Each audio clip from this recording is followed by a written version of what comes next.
Auburn wraps up their fall camp with their second scrimmage. Let's dive into it.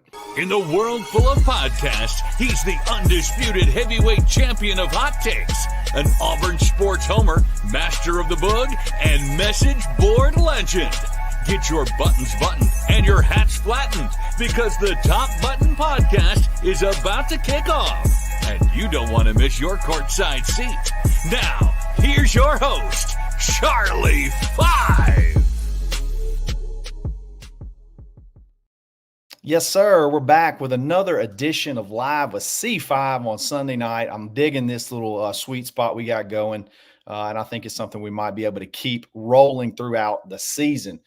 So Auburn finally wraps up fall camp. The position battles and things like that are going to start taking shape very quickly. We're moving away from just the early, fundamental aspect of football practice, and now it's time to start installs. It's time to start game planning. It's time to start really focusing on that week one opponent.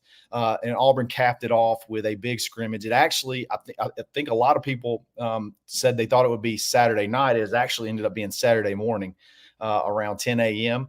And I think this is the type of scrimmage that the news that came out of the scrimmage is the kind of news that you want to hear. It was a little bit of back and forth. You heard some big plays on offense. You heard some big plays on defense, and that's exactly what you want to hear when it's a scrimmage between a scrimmage amongst yourselves. You want to be able to win some battles on both sides, and obviously you're going to hear about some.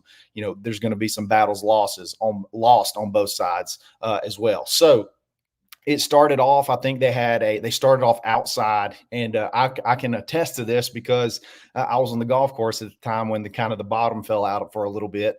And then once the rain came, I think they moved inside, and it sounded like as they were outside, the offense was having a lot of success, able to move the ball up and down the field a little bit, really working the middle of the field, scoring some touchdowns. And we'll talk about some of the big plays here in a minute. And then again, I'm going to run through my little itinerary, and then I'll open it up to questions at the end. But yeah, so Peyton Thorne had another great scrimmage. Hank Brown had another great scrimmage.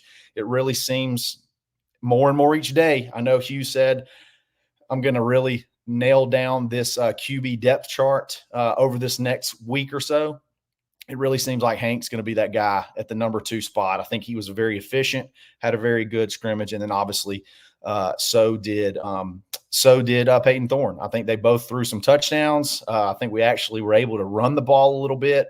And again, we'll talk about who made the big plays as we move on. Then once the rain came, they kind of moved in, and I think the switch flipped and the defense kind of dominated from being able to get penetration, be able to get sacks. I don't know of any big turnovers. I think there was a lot of pass breakups and things of that nature. So it seemed like it was kind of a 50-50. When the scrimmage started off, offense was having a really good day. The rain came, they moved inside, and then I think that the defense ended up having kind of finishing out the scrimmage on top. So that again, you can't have one side dominating the other the whole fall camp, because then you're worried about that side of the ball. If they're both sides are making big plays, then if both sides are making big plays, that's exactly what you want to hear. So who made the big plays? Let's talk about that for a little bit. So it sounds like, I think some good news was Keandre Lambert-Smith was able to actually participate in this scrimmage. I think he was in a non-contact jersey, but I think in the 11-on-11, the actual scrimmage part of it, he was a big factor. I think they really worked the middle of the field, and I think he just basically ate them up, made a bunch of big third down conversion catches right at the sticks over the middle.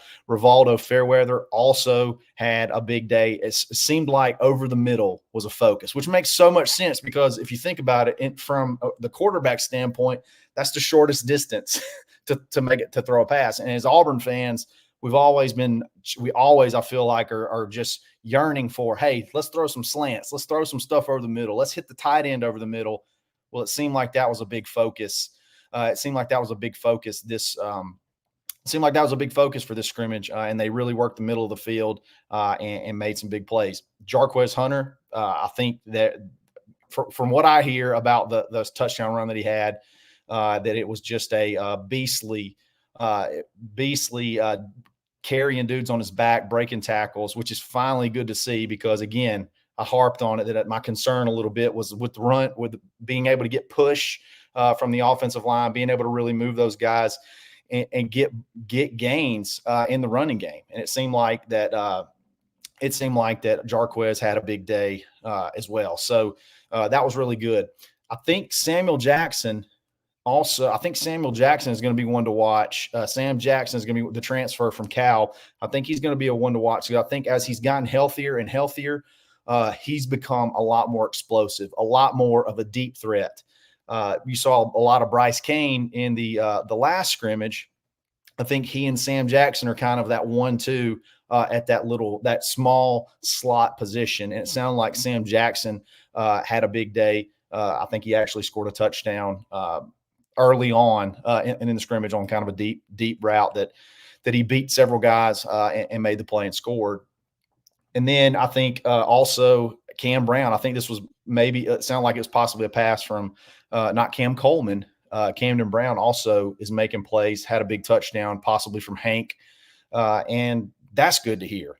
You know that guy's motivated. You know that he is wanting to be able to get in the rotation, get after it, make some stuff happen, because it seems like all the hype is kind of around a lot of these young guys coming in and making plays. So for him to be able to go out there, have a good scrimmage, score a touchdown, I think that's good for his confidence. It's good for that room, man. It's good for that room to be able to just be a room full of dudes that can make plays. So Cam Brown's he's always had the physical tools. You just wonder if he could actually put it all together on the field. So again, offense, it seemed like there was a bunch of big plays, and those were a few of the guys that specifically I was told that had big days, had big scrimmages. So let's switch to defense. Okay, I told you that the defense kind of got whipped a little bit in the first part of the scrimmage, and then they kind of turned it around and had a big end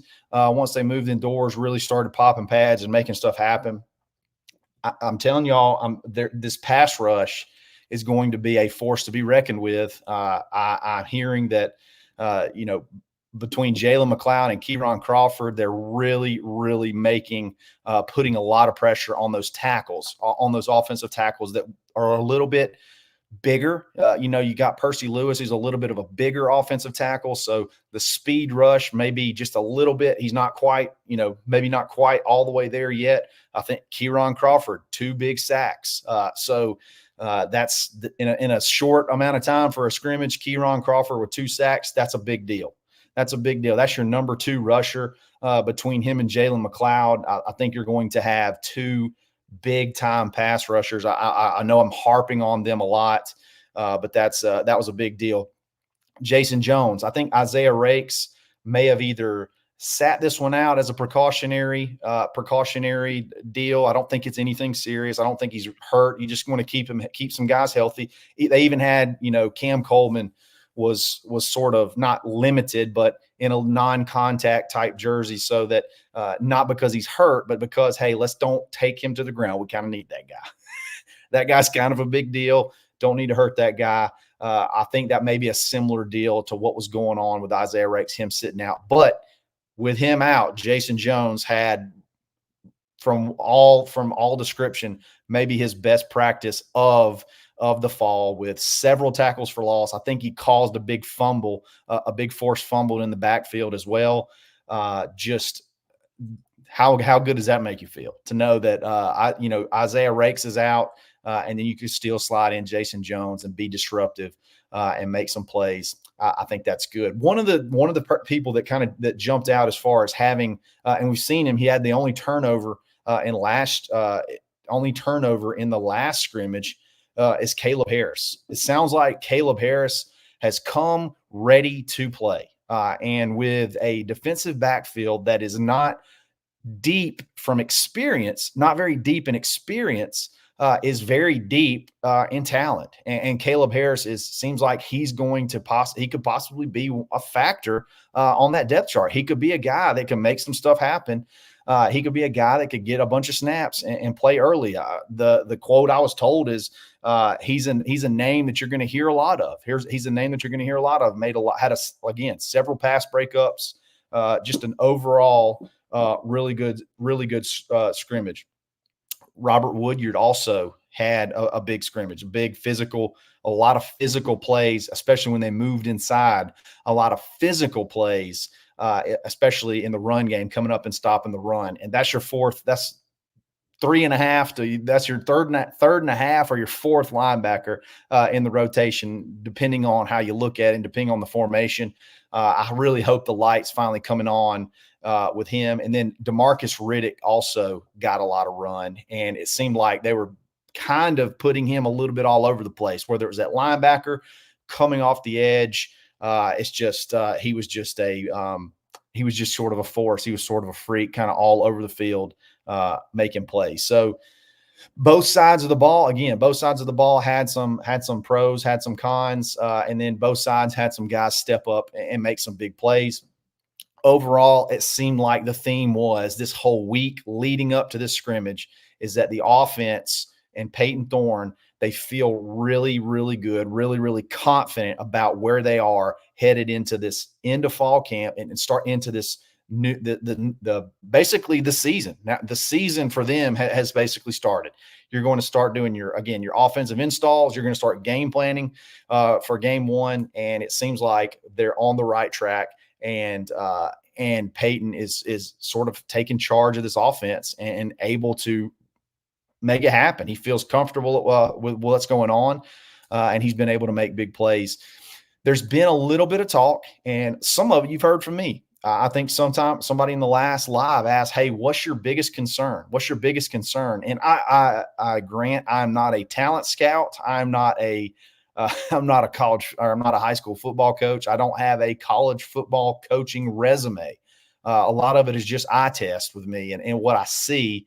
And then I just relay what I feel like I see. And I felt like if there was a weakness at times, it seems like it's been the offensive line. And from my untrained eye, it seemed like that was sort of along the interior, especially in the running game.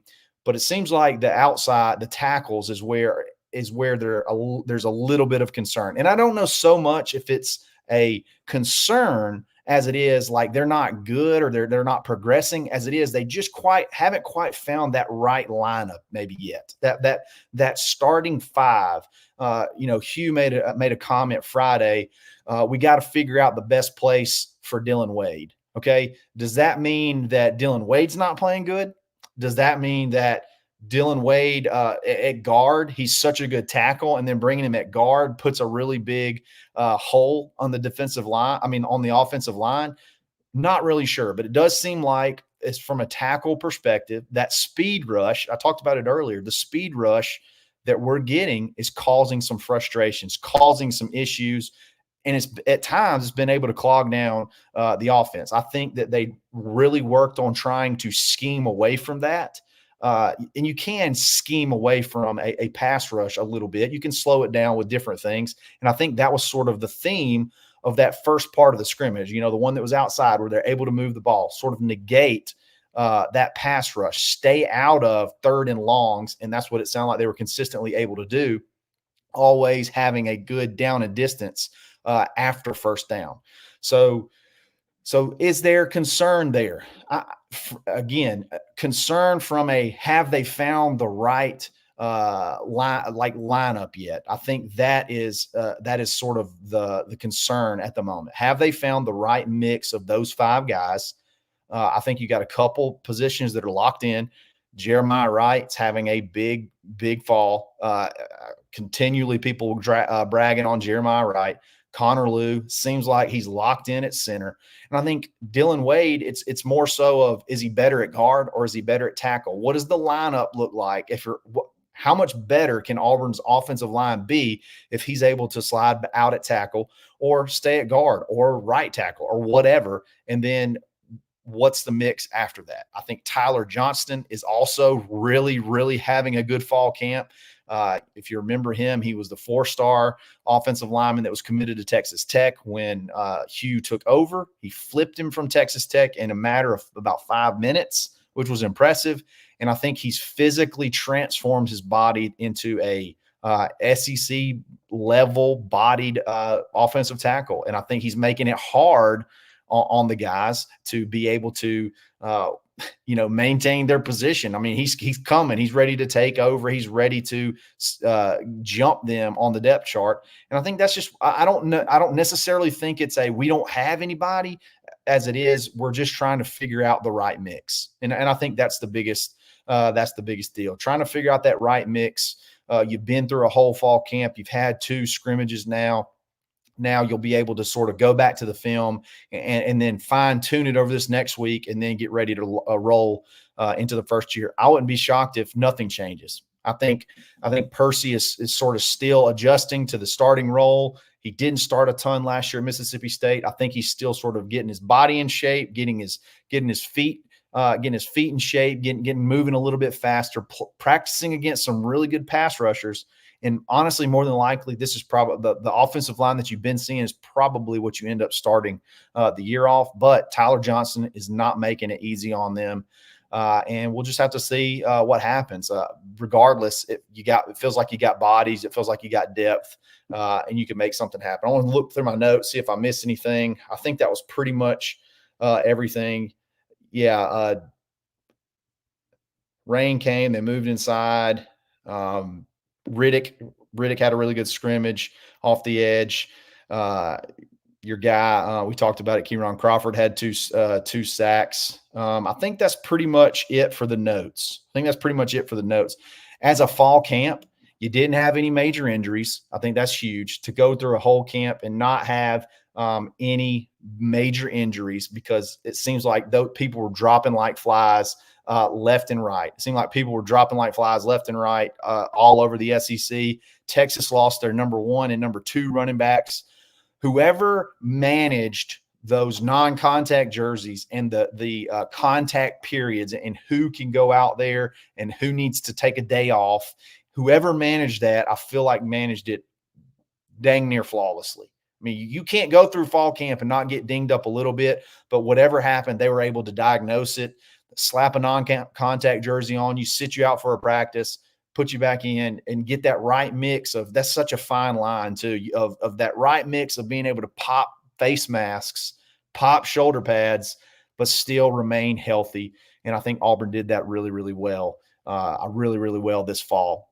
Again, you're going into the fall, and basically everybody you've been talking about, everybody you've been excited about should be ready to go game 1. There's no big-time injuries, definitely no season-ending injuries, and Auburn has just done a really good job of keeping everybody healthy this fall. So my overall takeaway is I feel like there was times where the defense was way ahead of the offense, which is typical. There was times where the offense had some really good practices, and I think it was that perfect little mixture of offense winning battles and defense winning battles. I think you got a chance to be good, really good on both sides of the ball this year. You got some big play. You got some big play potential out of Cam Coleman. You got some senior leadership at the wide receiver, Robert Lewis, Keandre Lambert-Smith. I've heard people call Robert Lewis the security. What was it? The security security blanket, security something. It was a security something. Basically, whenever Peyton needs a big play on third down, Robert Lewis is sort of seeming like that go-to guy. So you got some seniors, you got some mixture of young guys that are elite talent, elite speed. Malcolm Simmons is going to be a star.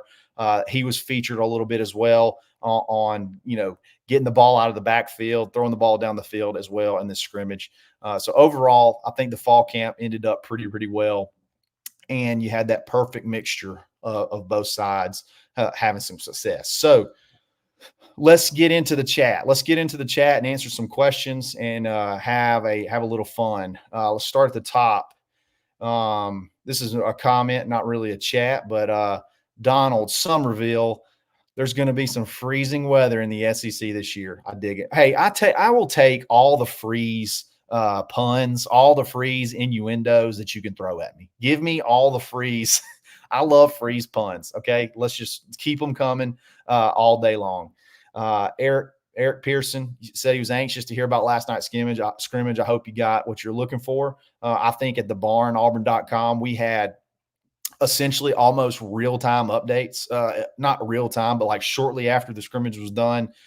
We've been digging, really trying to lock in on some good sourcing that we can get good information from, but not just throw everything out there and spoil any of the game plan, things like that. So I think we had a really good job. I think we did a really good job. And I think for a long time, we were the only site that had anything, any report whatsoever on the scrimmages. And I think we had it within just a couple of, maybe an hour or so after the scrimmage. So for those that are already signed up at the barn, auburn.com, hey, a lot of this old news. You've been knowing about this for the last 24 plus hours. So what are you waiting on? You get in, you can have practice reports, you can have scrimmage reports literally within hours, a couple of hours of those things being completed.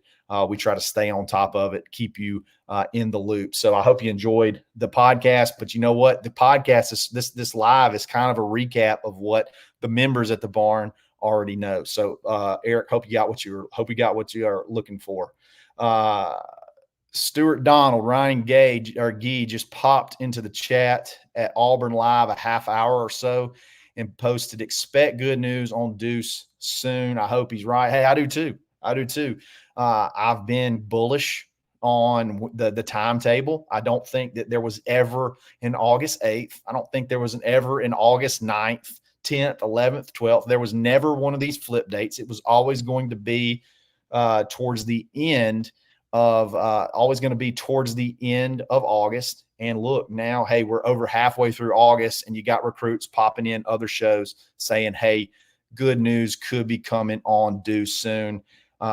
Wouldn't shock me at all. And that could start a chain reaction for at least 3 or 4 other guys that could end up having Auburn having a big August and really big kickoff into leading up to the season starting. So that doesn't shock me at all. I've been seeing, I didn't see that obviously because I was on live here, but it doesn't shock me at all. Doesn't shock me one single bit.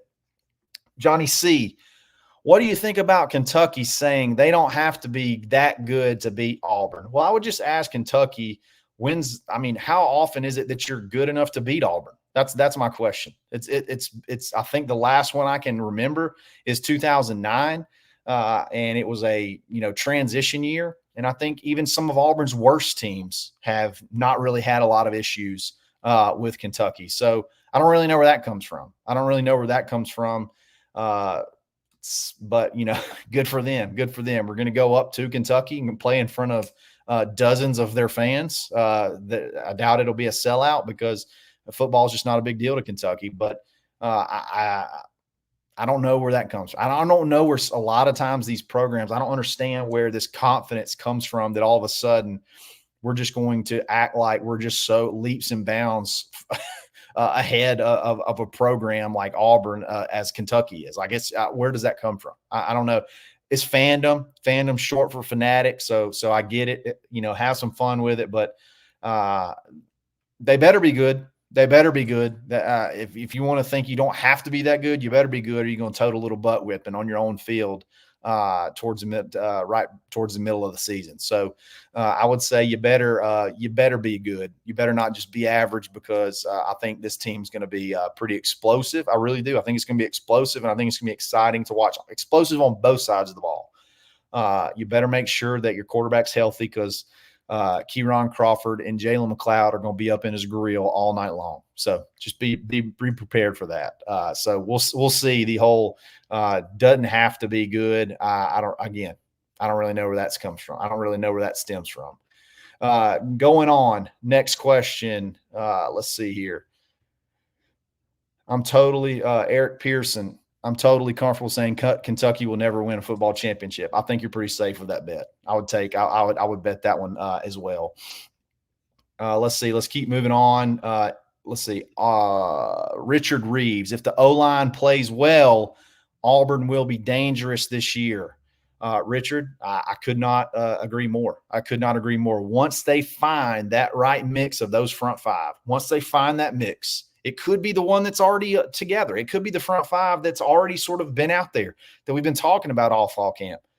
But if there's some other combination, as long as they find that right mix and Auburn's able to protect and able to get a little bit of push, there's enough skill on the outside. There's enough skill in this wide receiver room, this tight end room, the back side of the back. There's enough skill. There's enough skill at the skill positions that Auburn could really, really be dangerous and make some waves. Moving on, Riddick will be a great one for us in time. Glad he came out injury-free so far.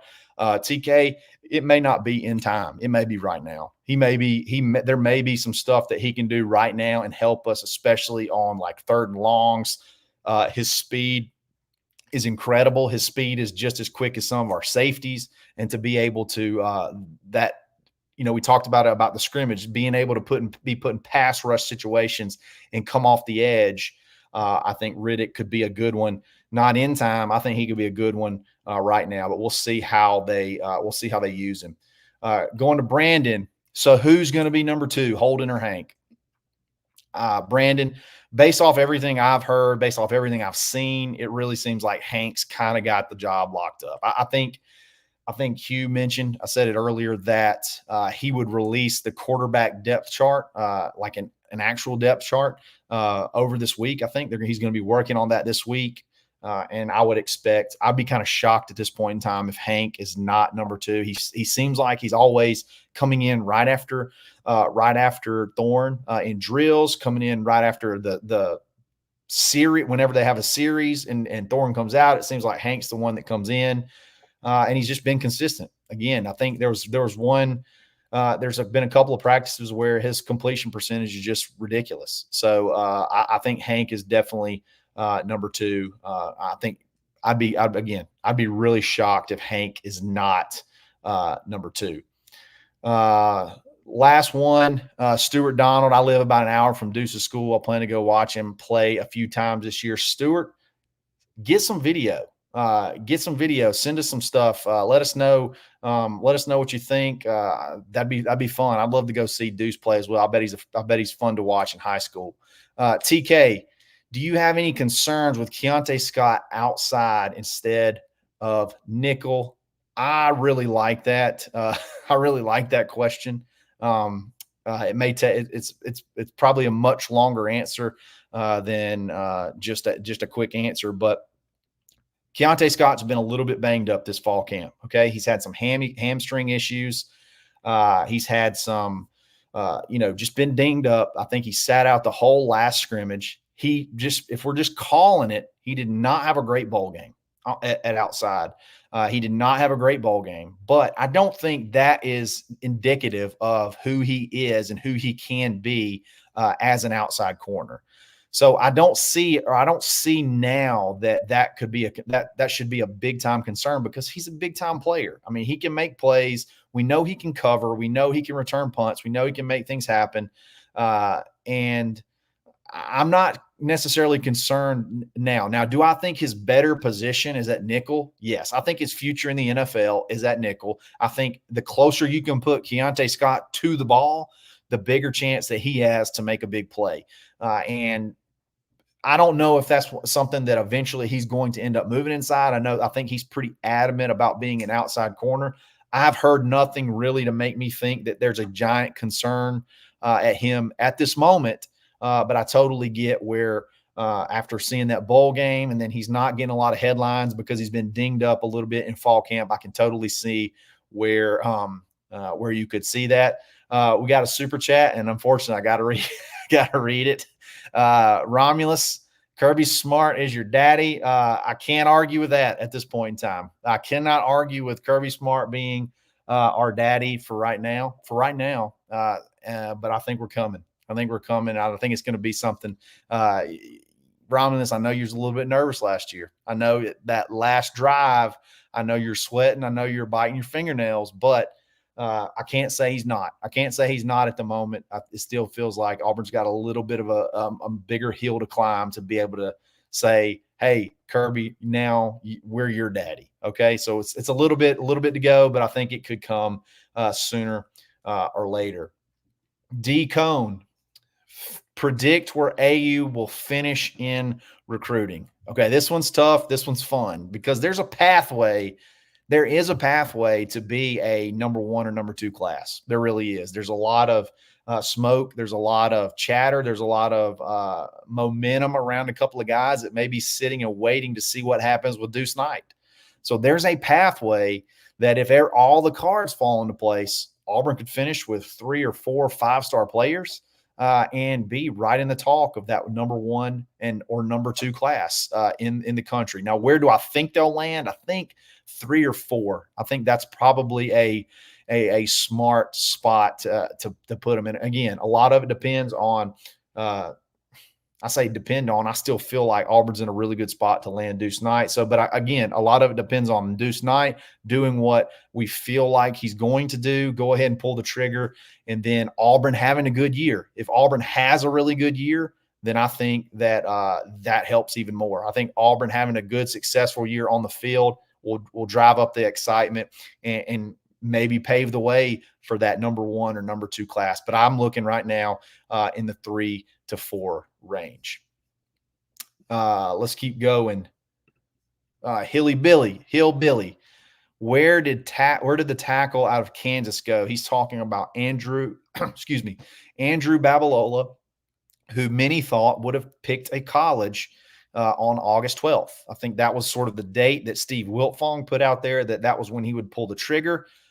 He did not pull the trigger on August 12th. He is still uncommitted, and I don't know that there is a hard date out there right now for him to commit. And I will tell you this, if he would have committed on August the 12th, I think it would have been Michigan.